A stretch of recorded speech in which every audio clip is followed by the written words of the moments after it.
We also talked about love and compassion and intelligence. We said that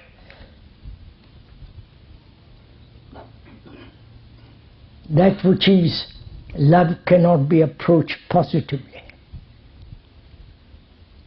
But that which is not can be put aside. Jealousy, ambition, antagonism. Ambition, competition, deny the very nature and the beauty of love. And we talked about also compassion.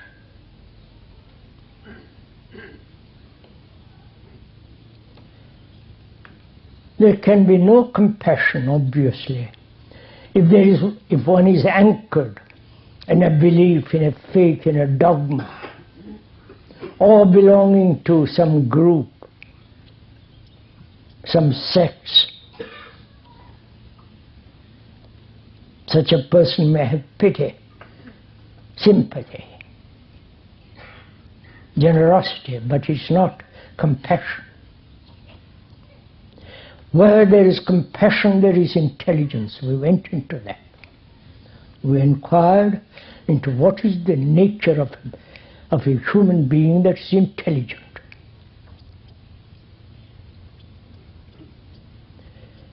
If intelligence is based on knowledge, it's the outcome of knowledge, then we have great deal of knowledge about most things in life. But that knowledge has not transformed us,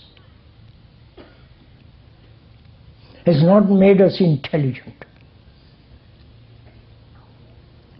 The very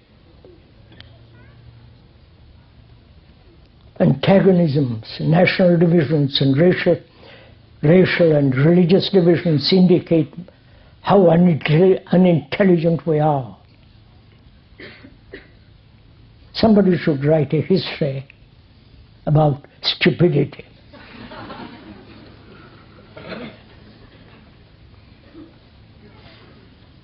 And I believe they have.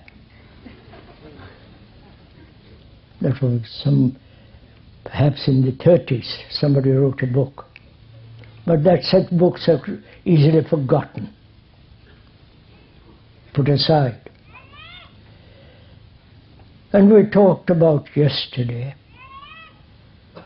the nature of suffering. Why human beings who apparently have such extraordinary skill, such extraordinary capacity in the technological field, have not used that capacity, that energy, that quality of intensity to wipe away all human suffering, both physically and psychologically. Perhaps they will succeed wiping away physical pain, disease and so on. But man has lived for millennia upon millennia and yet he suffers. And we went into that very carefully, and it would be not the occasion again to repeat what was said yesterday morning. So we ought to talk over together this morning, and please don't consider it rather morbid or unnecessary on a lovely morning like this, to talk about death, because part of our life, as all the other characteristics of our life, like hate, jealousy, violence, an occasional flare of the beauty of love. It's all part of our life. And also, we ought to talk over together. Not that you are listening to the speaker, copying his words or his statements, or try to understand what he is talking about, but rather together investigate these problems and find out the truth of them. And so please, we are talking over together. You are sharing, partaking, cooperating, not just listening and then agreeing or disagreeing and walk off. Do your Tai Chi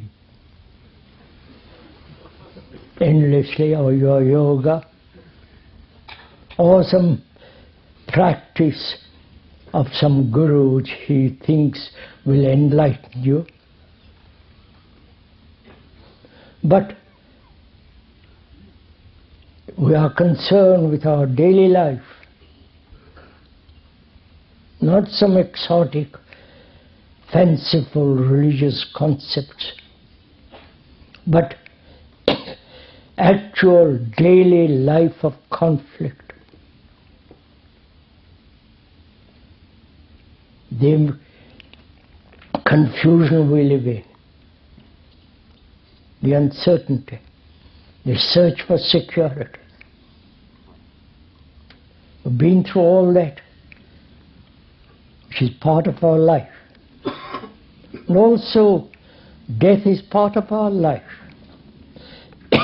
Though we may not acknowledge that fact, though we may try to avoid it, slur over it, or only be concerned at the last minute, as most people are. So we should together inquire into the nature, into that extraordinary fact. As life is an extraordinary fact, we ought to consider that also.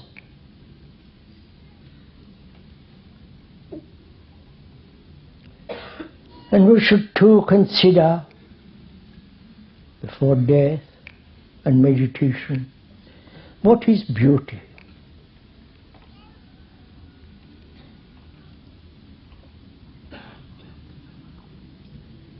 It is important too. Does beauty lie in the eye of the observer?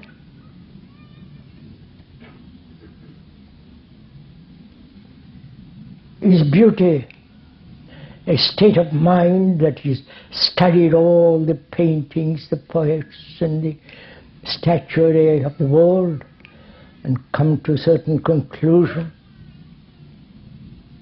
The architecture of the most extraordinary buildings in the world